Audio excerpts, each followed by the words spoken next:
It's authentic. When we come to your school, we all in the stands with you. What's that? It's inspirational. The Honeybees is more than just about the field show. It's about inspiring young women. It's groundbreaking. Oh my gosh, there's a girl trying out for drum major, all this stuff. I was like, yeah, I'm doing it. And then I got it. I was like, yeah, I did it. From the campus to the community, we cover everything HBCU. It can definitely change the face of HBCUs, period. It's HBCU 101.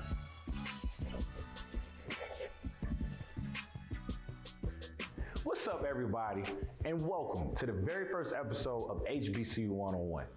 I'm your host, Jahliel Thurman. HBCU 101 is a joint production between HBCU Game Day and Yard Talk 101.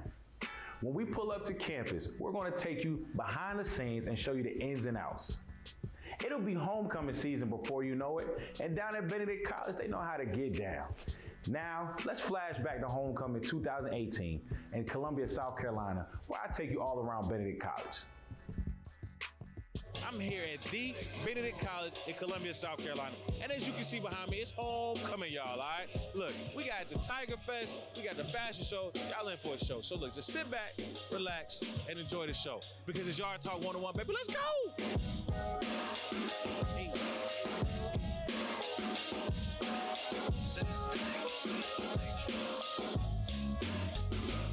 What does homecoming mean to you? Okay, homecoming means to me, best of BC.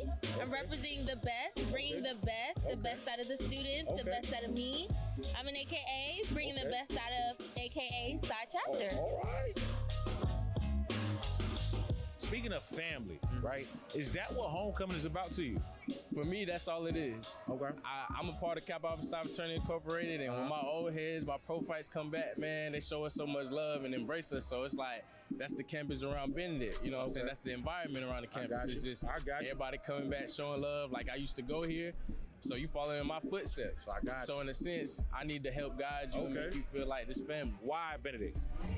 I would say choose Benedict because Benedict allows each and every student to be unique and be themselves. You know, you don't have to pretend at this institution. You can start your own organization. You know, you can, anything that you desire, it can happen. It can start here at Benedict College. Okay. That's what I like to hear. Hey, look, it's your boy Jahliel. It's Miss Jones. We're not playing no games here at Benedict College, all right?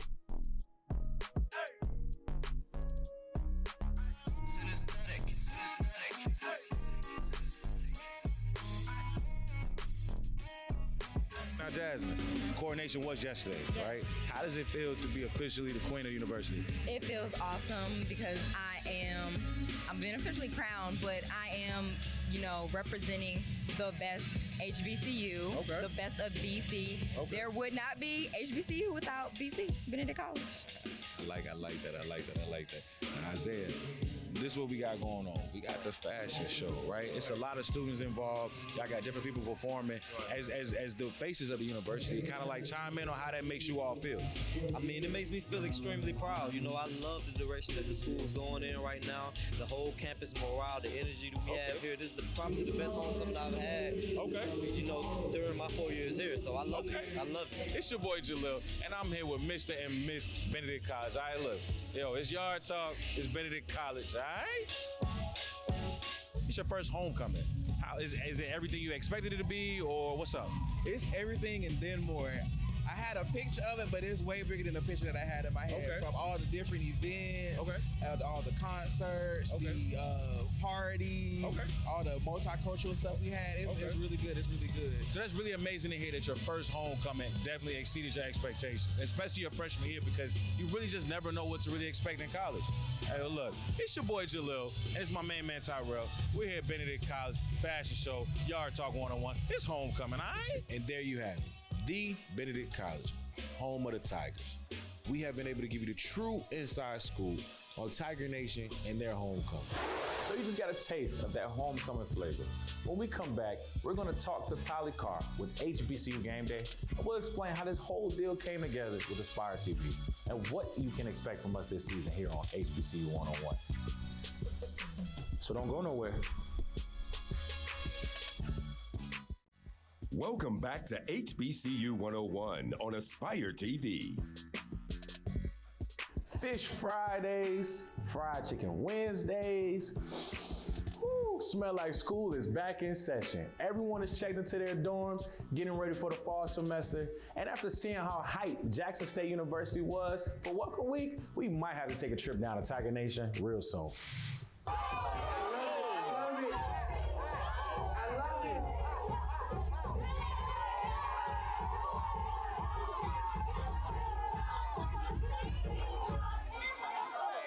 Tim is focused. Always hard. I knew he could. This is look like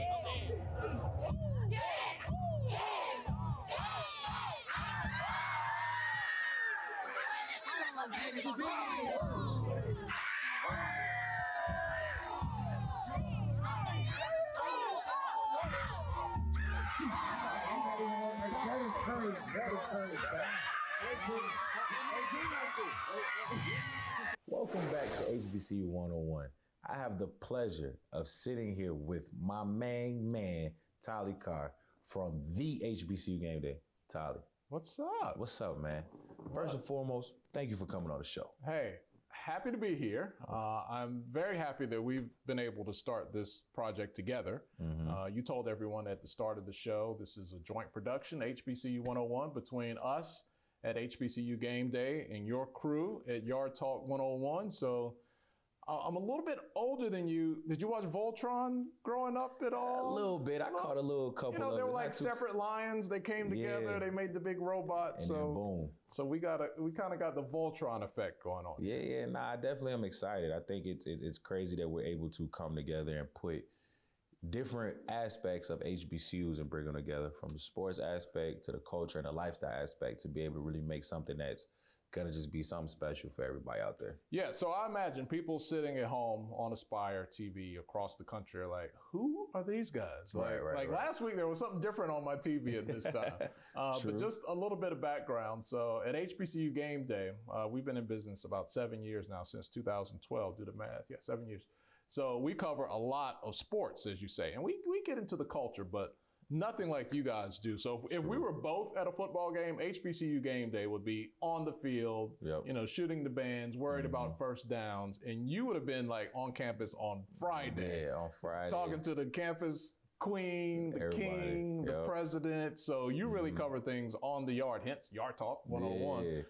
And us coming together, man, is really going to give people a lot of exposure, a lot of insight on what happens at HBCUs. I definitely agree, yeah, because at a football game, I've noticed you all always on the field, really capturing that game aspect. Me, I'm talking to whoever in the stands, whatever celebrities I see. You're like, who scored? Somebody scored? Oh, all right, we'll get back to that. Yeah. And then I think that's the most beautiful aspect of everything, is that we're able to bring everything together for the same thing, because it's all HBCU involved. And I think that's what really makes it amazing. I don't know about you, Jahliel, but my kind of end goal and perfect moment would be somebody watching Aspire that, maybe they're getting ready with that process of selecting a college for their kids, and they weren't really familiar with HBCUs, or kind of knew a little bit about it, but wasn't sure. And maybe they can see something here on HBCU 101 or something on the No Huddle on Saturdays at 1:30, quick plug for our show. That really, makes them take a closer look at an HBCU and get a scholarship. Because I remember when I was, listen, an HBCU was not my first choice. Okay. It might have been my second choice. Okay. But man, when that scholarship came through, it was a different story. Me and Mama was like, all right, there it is right there. And one of the greatest decisions I ever made. I'm interested in at Winston-Salem State. Can y'all see that? Can y'all see those Rams over here? But since we speak in CIAA, Virginia State got it. It's interesting that you have that story, because I have a similar story. My mother was like, you're going to have to pay for college. You're going to have to do this. And I'm like, nah, I don't think so. And Virginia State University ended up offering me a full academic scholarship. And I don't know who Sally Mae is. I'm not familiar. She don't call me. She don't text me. We don't have that conversation. About the way Sally walks. Hey, listen, So I think it's kind of interesting that you say that, because you just never know about HBCUs, and then we actually do something. And when I was growing up, and I'm sure even when you were growing up, at some point in time, they didn't have HBCUs out there. So I could definitely agree with you 1,000% on, I want our viewers to be able to take something from HBCU 101. I grew up in Raleigh, North Carolina. We have Shaw University and St. Augustine's University. Central is not too far away. North Carolina Central, North Carolina A&T, not too far away. Okay. I knew a lot about North Carolina A&T, but the other schools, man, they were there, but They weren't there. I just didn't know a lot. And that's no reflection on them, but the way that sometimes our schools are disadvantaged with the resources to put themselves out there. So if we can spark some interest and just a thought about a kid who otherwise might not, be thinking about an HBCU, that'll be perfect. Listen, I totally agree with you. And that's what I hope that we're able to tell the story of HBCUs here with HBCU 101, because essentially we just want to give them the one-on-one on HBCUs. Hey, look, follow this kid right here. He's going places. Hey, I'm so happy to be working with him. Hey, I work for him. This time slot, I work for him. Nah. Hey, listen. Hey, but Tali, I definitely appreciate you for giving us a chime in on what we can expect this season on HBCU 101. You got it. You know that coaches call the shots, at least until they get home. When we return, we'll take a closer look at the life of an HBCU coach's wife. I lived here in Atlanta, and they lived in Mobile, and that's probably one of the toughest things I've ever done. But because I'm used to being there with them, used to being there for them, and used to just trying to be the best dad that I can be, especially in this coaching world. It's a little different. My wife, she bought me a sign that says, "We interrupt this marriage for football season." So she wants me to keep that hung up at the house.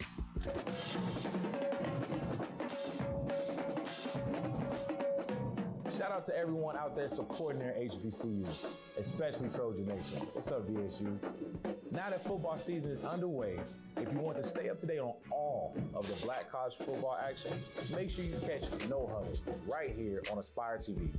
It's every Saturday afternoon at 1:30 p.m. Eastern Time. We'll be right back.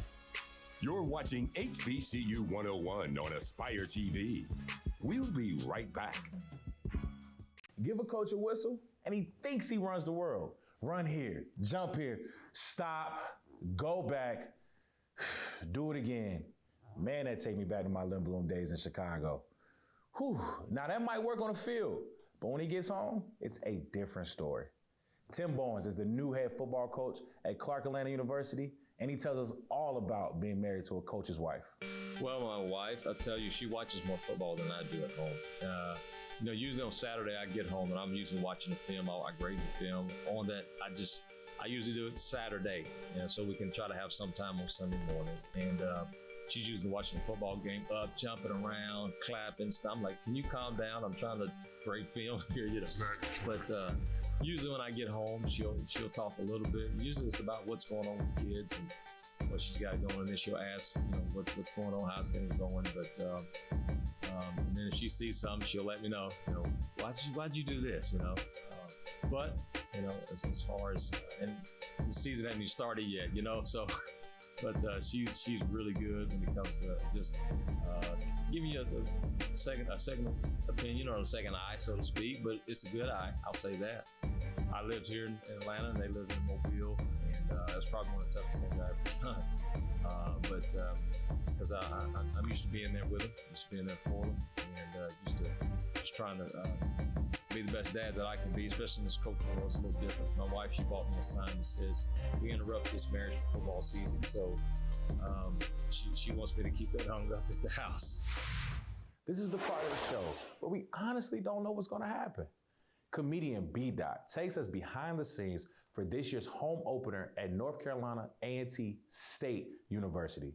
Aggie, aid.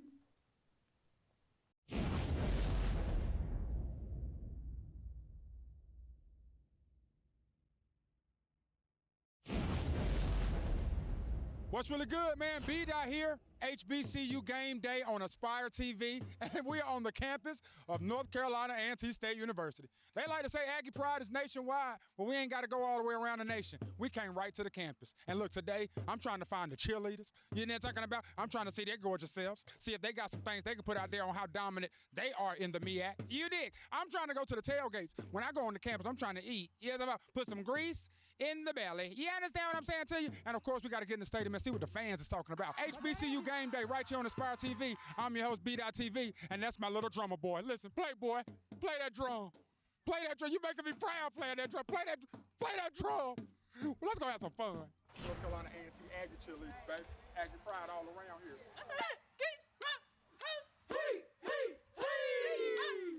Say what? Aggies rock house, we rock that. Funky, the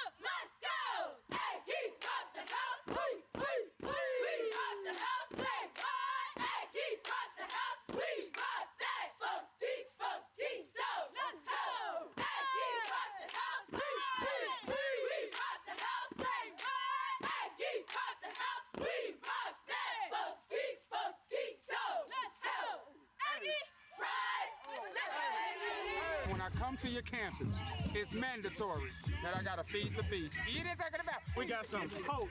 You know, I ain't gonna say pork. Oh, poke. We got poke. P-O-K-E. You like poke, don't you? Yeah, I love pork. I put pork on the fork. Swine is divine. We got poke. Look at that. God almighty, that's a plate. You know what I mean? Now that's a plate. You're gonna see me somewhere slumped in Aggie Stadium, sleeping there. Of course, when we come to your school, we gotta see what your mascot is talking about. Now, this mascot doesn't talk, but we have someone that can translate for him, correct? Mascot says, Aggie Pride, this my man Drankins. He gonna translate. Okay, so say no more. Now listen, let me ask you this. Do you do any special tricks or anything? You look very strong, so I suggest, I believe, you stay in the gym. Do you stay in the gym a lot? I'm swole. I'm a dog. You know what it is. Okay, now are you at all, now Phoenix, a Phoenix is a very, very powerful mascot. Are you in any way intimidated by the Elon Phoenix? Nada. No way, no how. Final question for the mascot. Are you the best mascot in the MEAC? If so, why?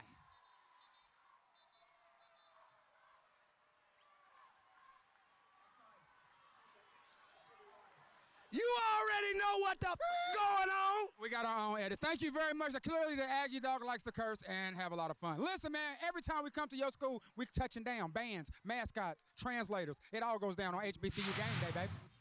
Up next on HBCU 101, we'll show you why band is life with the Purple Marching Machine down at Miles College. Coming up next on HBCU 101. Welcome back to HBCU 101 on Aspire TV.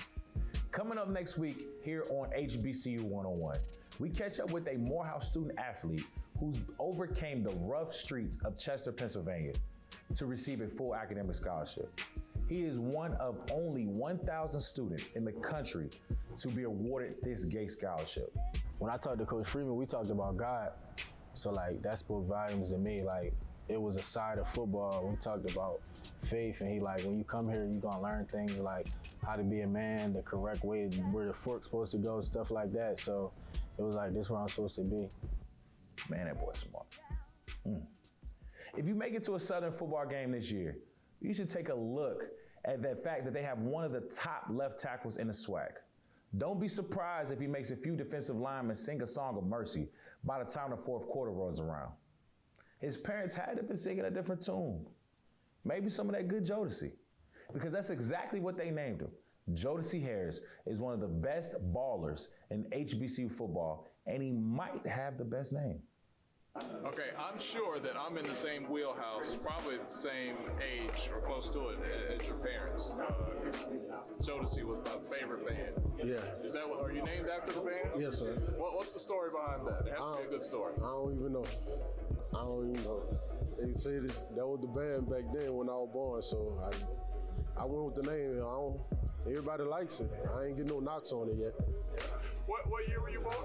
95. Oh yeah, they were strong. Yeah. They were strong. All right. Have you ever listened to Jodeci? Yeah, I listen a lot of the music. Okay. Which song is your favorite song? Forever My Lady, probably. Yeah. Yeah, that's my senior year of high school. Yeah. If you could only choose one band to bring the heat at halftime and your life depended on it, who would you pick? The Jukebox, the Marching 100, the world famed Trojan Explosion? Those are easy choices. However, if you ask around Birmingham, Alabama, people will tell you not to sleep on that Purple Marching Machine down at Miles College.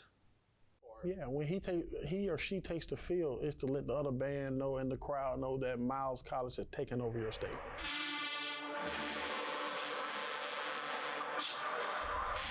Be quiet, sit back, relax. The sounds of the Purple Marching Machine. Hey, it's none other, man. I'm getting crunk just thinking about it. But I'm telling you, man, when that drum major take the field, it's no dance routine or anything most of the time. It's just straight militant. Well, the competition, it varies, you know, with the different bands that you compete against, but the band world and the camaraderie is second to none. The competition level is just like sports. You root for your favorite team. the different things you may see, it's nothing but entertainment. You know, it's just like a reality show.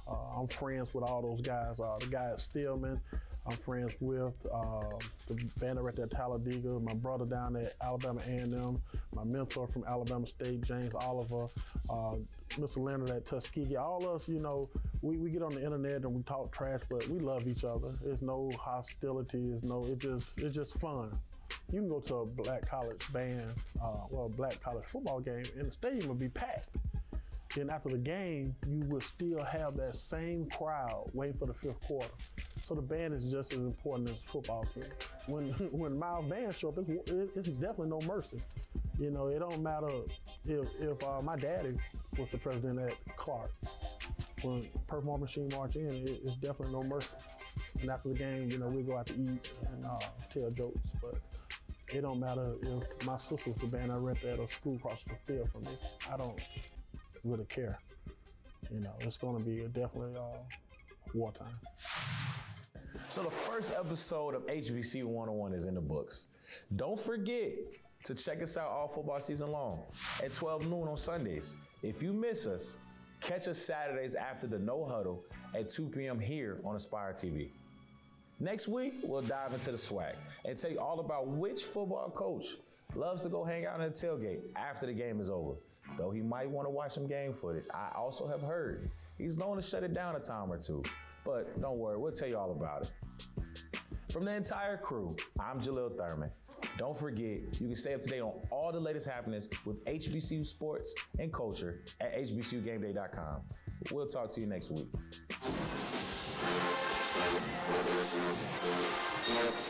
Thank you.